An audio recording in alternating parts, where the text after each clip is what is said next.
Inner child work is one of the foundational tools in many of the psychotherapeutic practices out there. Hi, my name is Mahshad. I'm a registered psychotherapist and life coach. I offer practical strategies for making positive shifts in your life. Inner child work helps us understand the connection between how we were treated, what we were made to believe about ourselves, and the lasting impact that those beliefs have had in our lives and are still endured today. One of the connections between our childhood experience and now can be found in the way we talk to ourselves when something happens in our lives.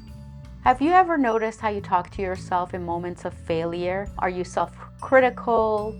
Are you blaming yourself? Do you feel like, I was wrong to try, I can never get this right? If you pause in those moments and ask yourself, where did I first hear these words? When in my life was I made to feel this way? Chances are the way we treat ourselves in this moment can be traced all the way back to a point in our lives, most likely in childhood, where we were either talked to the same way or we were made to feel that certain way. For example, if you were a child who was expected to succeed all the time and would face either punishment or criticism when you weren't, or you were somehow made to feel like you were a failure, even if there was no criticism, you would continue to treat yourself this way whenever there is a situation where you feel like a failure. And chances are that if you look at your life, a lot of the times that tone of voice, that critical tone of voice may have pushed you towards doing something reactively, but that never came from an empowered place. Here's a simple practice that I do for myself, but I also offer my clients in the session. Whenever the self-critical or self-punishing voices show up in response to an event, we pause and ask ourselves, when else have I heard this voice before? And specifically, how far can I trace it back? So then we get on the train of life and we go back to a moment that our body memory has brought up. It could be when you were 10, 11, 5, 6, a teenager. It doesn't matter when. But we go back and then we look at that child at that age. So the inner child in us at that age. So if I'm 11 and I failed a test or I didn't make a team and I was made to feel like I can't do this, I pause there. We imagine ourselves at that age as fully and as vividly as possible. We remember who we were. We remember what we were like. And we try to conjure up the feeling of that day when we were made to feel like a failure. And then we ask ourselves, what did you need at that time instead of what you got?